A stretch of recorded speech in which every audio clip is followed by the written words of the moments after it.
Hello, and welcome to Read It and Don't Weep, the podcast that will help you breeze through your high school literature classes. Are you tired of struggling to understand the themes and characters in classic works of literature? Well, I've got you covered. I'm your host, Jackie Taggart, and I taught high school English for almost 20 years. Join me each episode as I dive into the world of high school literature and break down the essential elements of each work. From Shakespeare to Steinbeck, I'll cover it all. My goal is to give you valuable insight and analysis on some of the most popular high school literary texts, as well as tips and tricks for acing your tests and essays. Let's start reading.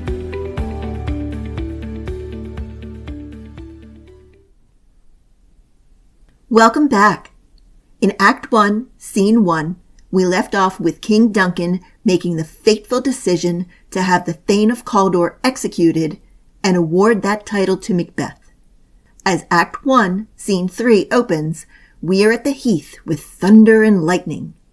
Macbeth and Banquo come upon three mysterious, weird sisters. If you have not yet read up to this point in the play, it would be a good idea to get caught up with your reading and listen to my other episodes before continuing. As the scene opens, we learn just how petty and malicious these witches can be.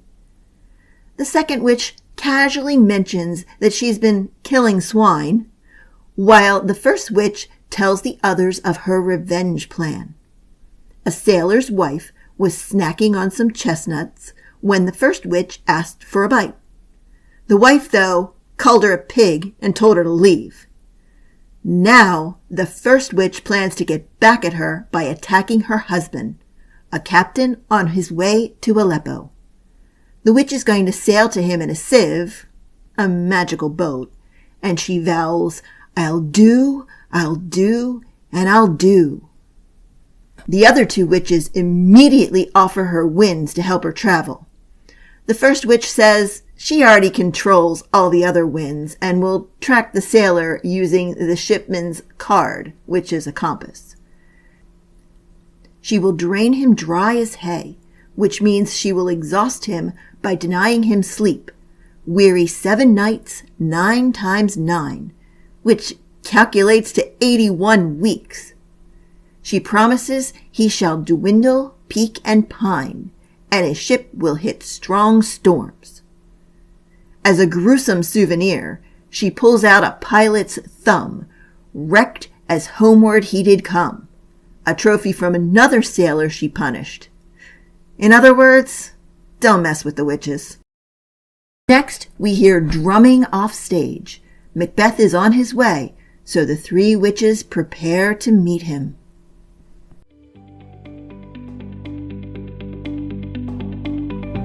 Hey teachers, are you looking for some top-notch resources to go along with this podcast episode? You'll find them right in my store.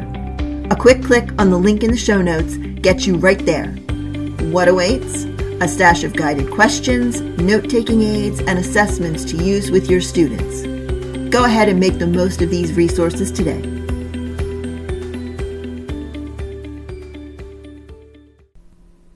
Macbeth and Banquo arrive, and Macbeth's first line perfectly mirrors the witch's comments in Scene 1. So foul and fair a day I have not seen. Remember, the day is fair because they won a great battle, but foul due to the stormy weather and the deaths they witnessed on the battlefield. So it's a great day because we won, but sad as so many died and the weather is horrible.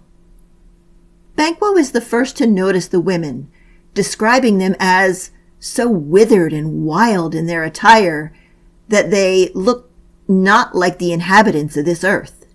He notes that they look like women, but their beards forbid him to think that way.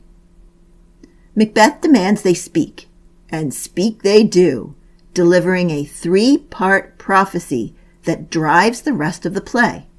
The first witch greets them, All hail Macbeth! Hail to thee, Thane of Glamis. No surprises here. Macbeth currently holds the title Thane of Glamis. The second witch greets him, All hail Macbeth! Hail to thee, Thane of Cawdor. A bit surprising. Macbeth is not yet aware that the current Thane of Cawdor has been executed, and King Duncan has named him the new Thane of Cawdor. The third witch greets them, "All hail Macbeth, that shalt be king hereafter." Okay, what? You have got to be crazy, lady. I am not going to be king. Macbeth is taken completely off guard, but the witches now have his attention. Banquo steps forward. Since the witches have greeted Macbeth with such predictions, he asks them to look into his fate. The witches provide Banquo with a similar prophecy. They say he will be lesser than Macbeth and greater. Okay, that doesn't make a whole lot of sense. Lesser, which seems bad, but greater, which seems good. Next, they tell him he will be not so happy, yet much happier. Again, that's a bit confusing, but still follows the good, bad, bad, good theory. Finally, he will get kings, though thou be none. So Banquo will not get to be king, seems bad, but his sons will be king. Well, that seems good. At this point, Macbeth cries out for them to stay, because he wants to know how he is supposed to become the Thane of Cawdor when someone else holds that title. But just as he charges them to speak, the witches vanish into thin air. Poof! They're gone. After they leave, Banquo and Macbeth try to process what happened, wondering if the things they spoke about were real, or if these weird sisters were just crazy. They repeat the prophecies to each other. Macbeth will be Thane of Cawdor and king. Banquo's children will be king. Right on cue, Ross and Angus enter.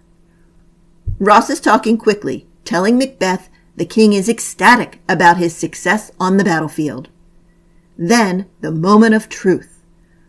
Ross delivers the news that King Duncan has made Macbeth the new Thane of Cawdor. Can you believe it?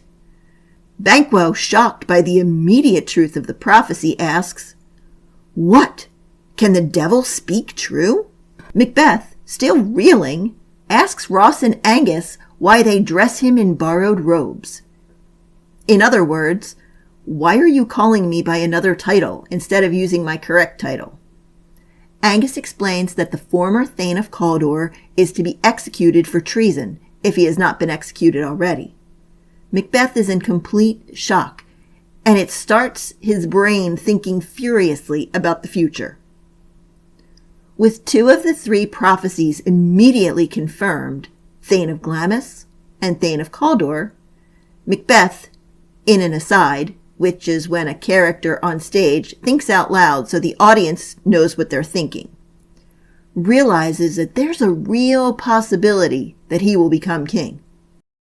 Banquo, however, offers a warning to Macbeth, noting that Macbeth's immediate success might make him attempt to do something he might regret to get the crown.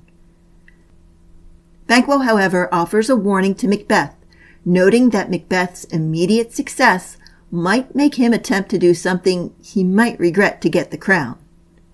He suggests that the witches might win us with honest trifles to betray us in deep consequence. In other words, they, meaning the witches, trick us by telling us small truths so that we'll believe them when they lie about something that really matters. Basically, they're trying to get us to trust them so they can deceive us later.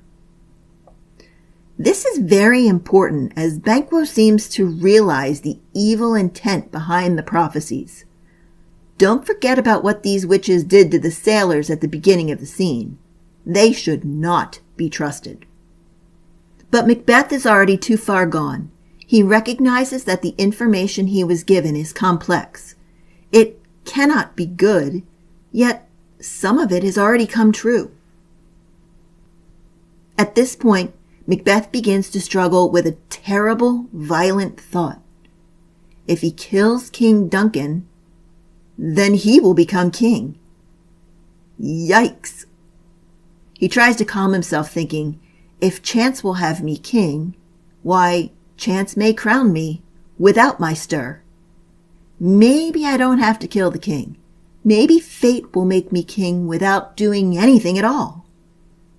Macbeth eventually snaps out of his dark meditation and agrees to go meet King Duncan.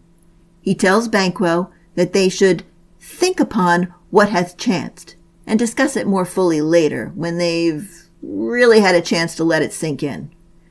That's where the scene ends, but the plot has already been put into motion.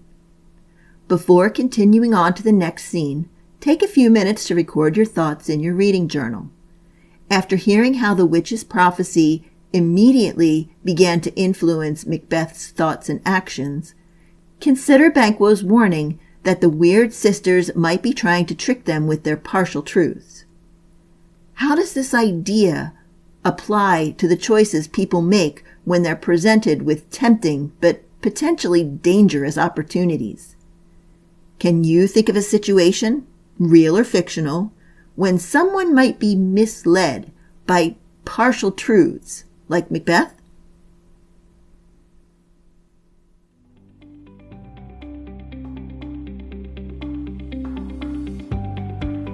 Thanks for listening to this episode of Read It and Don't Weep. Be sure to subscribe to the show so you will be notified when new episodes are released. If you liked today's show, please leave a review so others can discover my show. If you have any questions, comments, or suggestions for future episodes, drop me an email at readitanddontweep@gmail.com or reach out to me on social media. I'd love to hear from you. The links are in the show notes. Thank you for listening. I'm Jackie Taggart, and remember to read it and don't weep.